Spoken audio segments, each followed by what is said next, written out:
Hey guys, it's Graham. What's cracking? I today ended up reading a book that was not at all what I thought it was going to be, in a bad way, and in keeping with my ethos, I'm not going to say what it was.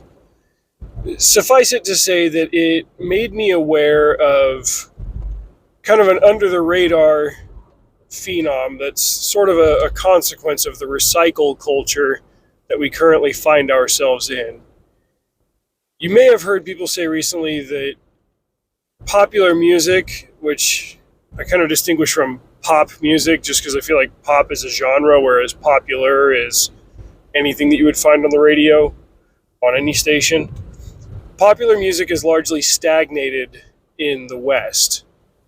Um, Without going too far down that rabbit hole, there's basically no big new movements in it the way that there were in years past.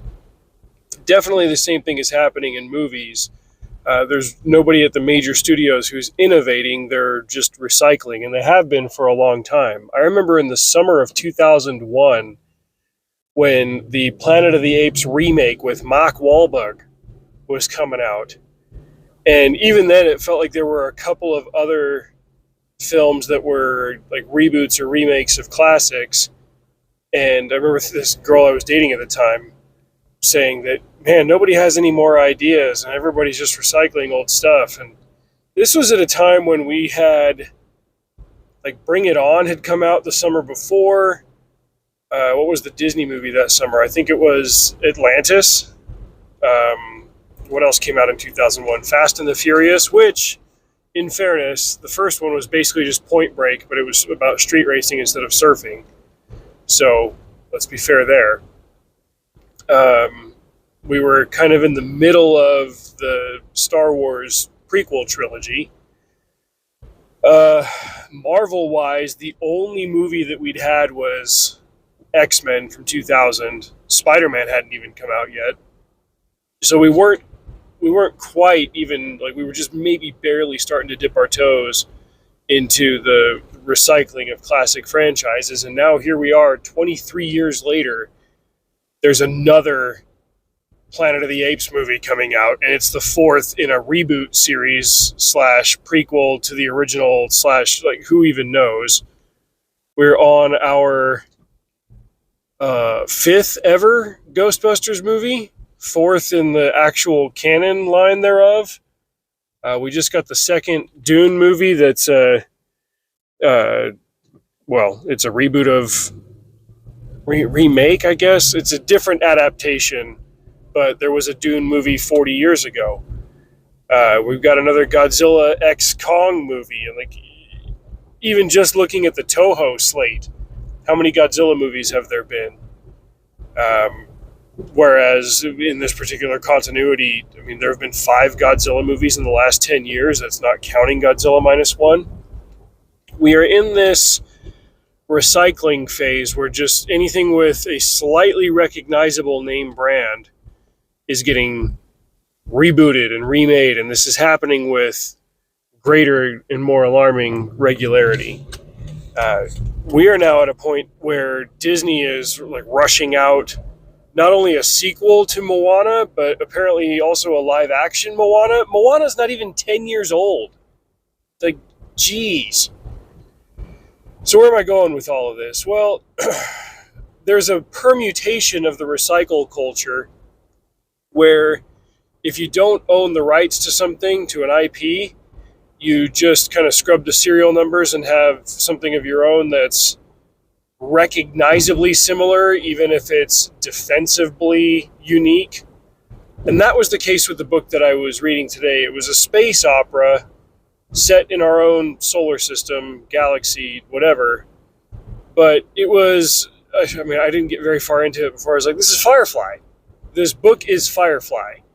And this is not the first book of this type that I've read. I want to say 2016, maybe 2015, I read one. I can't remember the name of it. But it was the same thing. Like, even the reviews at the time were like, aha, you can't take the sky from me.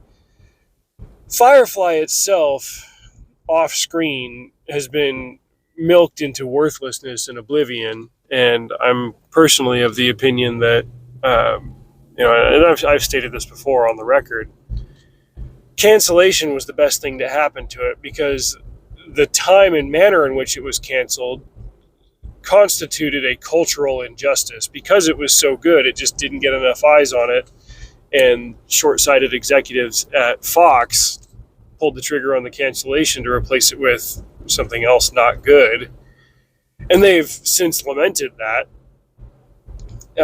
But that cancellation, especially like right around the time that entire seasons of TV shows were starting to come out on DVD, ended up fueling word of mouth from the couple of fans that saw it while it was on, and then they went and bought the DVD set, which is 15 episodes, and it got so popular that the demand for a DVD movie to wrap up the story, not a DVD movie, it got a theatrical release, but a demand for a movie ended up spawning this movie, and they were able to wrap up the story. So 15 episodes and a movie, I think, is a fantastic conclusion and a fantastic way to tell that story. Yes, obviously there are a lot of other avenues that you could explore within the chronology of Firefly, but I'm of the opinion that less is more.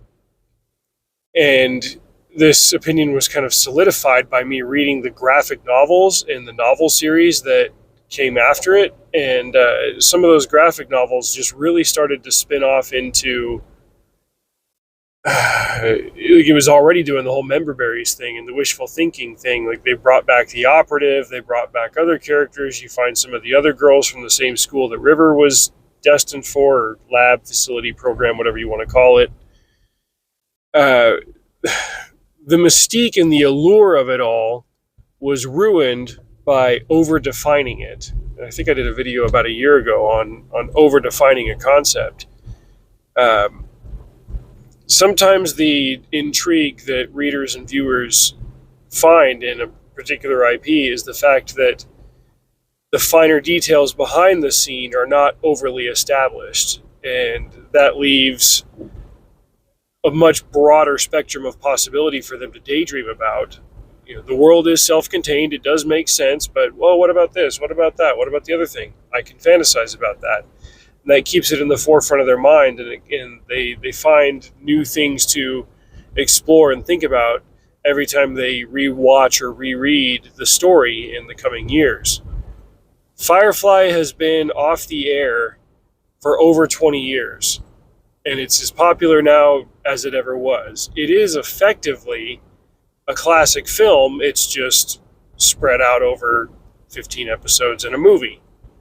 It's a classic property in that sense. Princess Bride doesn't need a remake and should never have one. It was both a unique type of movie and a unique type of book, and can't be really emulated without outright mimicking it, and William Goldman has basically made that impossible without you outright plagiarizing his methodology. And I would say that it's not possible to really do that with Firefly. I mean, you can mimic it without doing it outright, but this mimicry of it was so recognizably Firefly. Like, the captain, like, not only is this Captain Mal Reynolds, this captain is Nathan Fillion. And you had Zoe by another name. You had, I would say that Simon and River were kind of combined into one character. You had Kaylee on the ship. You had the Jane character. Like, they were all there. And the big plot twist reveal denouement of the story was, oh my gosh, the Empire is experimenting with something that they shouldn't be messing around with and testing it on people, and this is bad, and we found out, and blah, blah, blah, which was pretty much the big plot reveal in the Serenity movie that concluded the Firefly story. If we're now at the point where we're just recycling ideas that have already been done and not taking it in any kind of new direction, then the indies are going to end up being just as stagnant as the mainstream stuff. It's okay to like that mainstream stuff, and it's okay to maybe even evoke the feel, the setting, some of the characters, but don't just walk them through the same world and the same situation with different names on everything. Because anybody who's watched Firefly can read this book and recognize, like, this is just Firefly. And if I already know what it is, and you end up taking me to the exact same place that this other thing did, why am I reading your thing? Why am I not watching this better classic thing instead? Now, I've definitely parodied established books with some of the story ideas that I've had, but I've tried to be aware of that enough to take it in a new direction or say something different with a similar concept. And readers of my work will know what I'm talking about. You've probably seen or listened to stories that I've done over the years. It's like, oh, this is the one where he was talking about where it was X but with Y and Z and in the wrapping of it all. You can mimic a concept. Don't mimic the characters in the story so flagrantly that you're just creating another recycled project.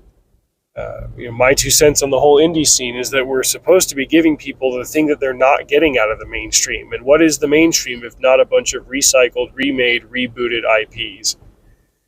I mean, what was the big list of movies making the rounds at the beginning of this year or late last year, looking at the entire slate of major theatrical releases in North America? Pretty much everything was a sequel, remake, or whatever. I mean, we're getting a freaking Gladiator 2 for crying out loud. That shouldn't even be in the realm of possibility. And successfully pulling off a 30-year sequel is the exception and not the rule.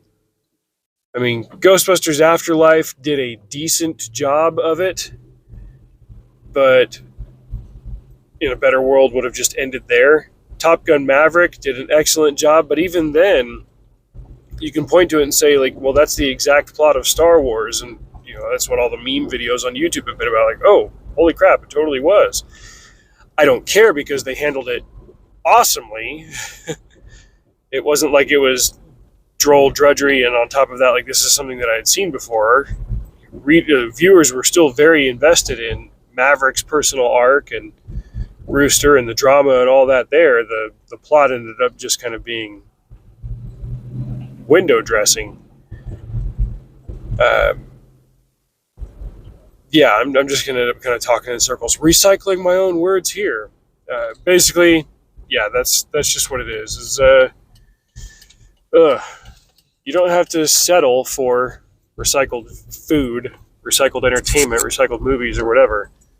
And we in the indie space especially ought to be rising above that. That's my 2 cents there.